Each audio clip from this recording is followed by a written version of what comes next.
નમસ્કાર વિદ્યાર્થી મિત્રો, સ્વાગત છે આજના આ ડાયનામિક એક્સપ્લેનરમાં। આજે આપણે સપુષ્પી વનસ્પતિઓમાં લિંગી પ્રજનન વિશે વાત કરવાના છીએ। જો તમે નીટની તૈયારી કરી રહ્યા હો તો આ ટોપિક એકદમ ગેમ ચેન્જર સાબિત થઈ શકે છે। વનસ્પતિઓને માત્ર એક સામાન્ય છોડ તરીકે નહીં, પણ એક શાનદાર જૈવિક ફેક્ટરી તરીકે જોવાની મજા જ કંઈક અલગ છે। તો ચાલો સમય બગાડ્યા વગર સીધા જ શરૂઆત કરીએ। આપણી આ યાત્રાનો નકશો કંઈક આવું રહેશે। પહેલા આપણે પુષ્પને એક જૈવિક ફેક્ટરી તરીકે સમજીશું, પછી પૂર્વફલન, પરાગનયન, બેવડું ફલન, પષ્ઠફલન અને છેલ્લે અસંયોગી જનન અને બહુભ્રૂણતા વિશે ચર્ચા કરીશું।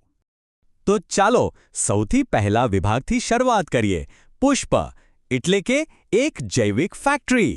સામાન્ય રીતે આપણે ફૂલને જોઈએ એટલે આપણને માત્ર તેની સુંદરતા જ દેખાય, રાઈટ? પણ વિજ્ઞાનની નજરે જુઓ તો પુષ્પનો ઊભો છેદ એક માસ્ટરપીસ છે। આ જ તે મુખ્ય જગ્યા છે જ્યાં નર અને માદા પ્રજનનની આખી પ્રક્રિયા આકાર લેવાની છે। બધું જ સેટઅપ અહીંયા જ પરફેક્ટ રીતે ગોઠવાયેલું છે। હવે આગળ વધીએ આપણા બીજા વિભાગ તરફ, પૂર્વફલન એટલે કે જન્યુઓનું નિર્માણ। જુઓ, કોઈ પણ જોડાણ થાય એ પહેલાં ફેક્ટરીમાં કાચો માલ તો તૈયાર કરવો જ પડે ને। એક તરફ નર પ્રજનન અંગ એટલે કે પુંકેસર અને પરાગાશયનું માળખું કામ કરે છે, અને તેની સાથોસાથ બીજી તરફ માદા પ્રજનન અંગ એટલે કે સ્ત્રી કેસર અને અંડકની રચના સક્રિય હોય છે। આ બંને વિભાગો પોતપોતાનું કામ એકદમ સમાંતર રીતે કરે છે। હવે વાત કરીએ આપણા આ નાનકડા હીરોની એટલે કે પરાગરજની। આ હીરો પાસે એક જબરદસ્ત કવચ છે જેને આપણે એક્ઝાઇન એટલે કે બાહ્યાવરણ કહીએ છીએ। આ કવચ સ્પોરોપોલેનિનનું બનેલું છે, અને ખાસ યાદ રાખજો, આ એકદમ સખત કાર્બનિક દ્રવ્ય છે। ગમે તેવું ખરાબ વાતાવરણ હોય, અત્યંત તાપમાન હોય કે પછી જલદ ઉત્સેચકો હોય, આ સ્પોરોપોલેનિન પરાગરજને એકદમ સુરક્ષિત રાખે છે। બીજી બાજુ અંડકણની બિલકુલ અંદરના ભાગે માદાજન્યુજનક એટલે કે ભ્રૂણપૂટ છુપાયેલું હોય છે। અને અહીંયા એક બહુ અગત્યની નીટ ફેક્ટ મગજમાં ફિટ કરી લેજો। પરિપક્વ અવસ્થામાં આવૃત બીજધારીઓનો ભ્રૂણપૂટ હંમેશા 7 કોષીય અને 8 કોષકેન્દ્રીય જ હોય છે। આ પ્રશ્ન પરીક્ષામાં વારંવાર આવતો હોય છે, એટલે આને તો ભૂલવાનો જ નહીં। બરાબર, જન્યુઓ તો બની ગયા। હવે જોઈએ આપણો ત્રીજો વિભાગ, પરાગનયન। આ આખી લોજિસ્ટિક્સ અને ડિલિવરીની પ્રોસેસ છે। હવે આપણો પેલો નાનકડો હીરો પરાગરજ તેની મંઝિલ સુધી પહોંચશે કેવી રીતે? પરાગનયનના મુખ્ય 3 પ્રકારો છે, પણ આમાં સૌથી મોટો ગેમ ચેન્જર છે પરવશ એટલે કે ઝેનોગેમી। કેમ? કારણ કે માત્ર આ જ એક એવી રીત છે જેમાં પરાગરજ બીજી વનસ્પતિ પરથી આવે છે અને પરિણામે આપણને અસલી જનીનિક ભિન્નતા જોવા મળે છે।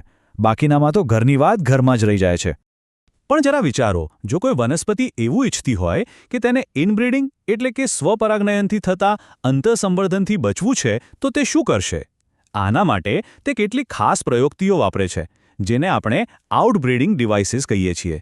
અને જ્યારે આપણે લેબમાં કે ખેતરમાં કૃત્રિમ સંકરણ કરાવતા હોઈએ ત્યારે આપણે વંધીકરણ એટલે કે ઇમેસ્ક્યુલેશન નામની ટેકનિકનો ઉપયોગ કરીએ છીએ, જેથી કોઈ ખોટી પરાગરજ આવીને આપણી મહેનત પર પાણી ના ફેરવી દે। આ આખી સફર કોઈ એક્શન ફિલ્મથી કમ નથી।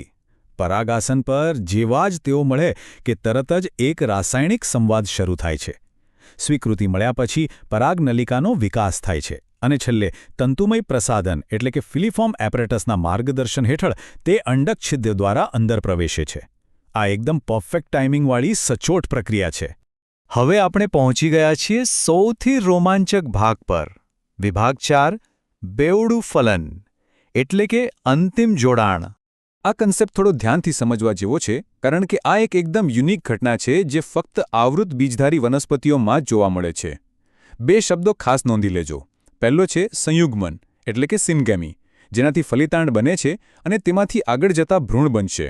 અને બીજો શબ્દ છે ત્રિકીય જોડાણ એટલે કે ટ્રિપલ ફ્યુઝન, જેનાથી પ્રાથમિક ભ્રૂણપોષ કોષકેન્દ્ર બને છે।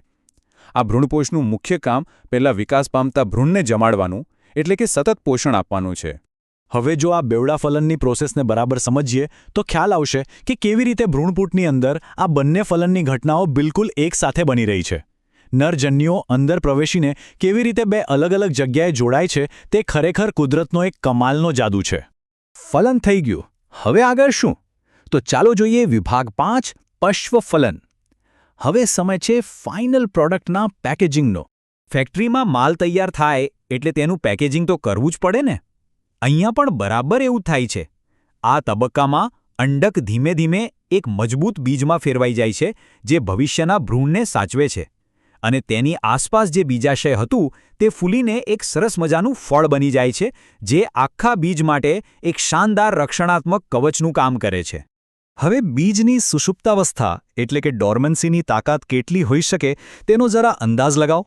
જાણીને આશ્ચર્ય થશે કે આર્કટિક ટુન્ડ્રામાંથી વૈજ્ઞાનિકોને લ્યુપાઇનસ આર્કટિકસ નામની વનસ્પતિનું એક બીજ મળ્યું હતું અને આ બીજ પૂરા 10,000 વર્ષ સુધી ઊંઘતું રહ્યું અને છતાં જ્યારે તેને વાવવામાં આવ્યું ત્યારે તેમાંથી સફળતાપૂર્વક અંકુરણ થયું.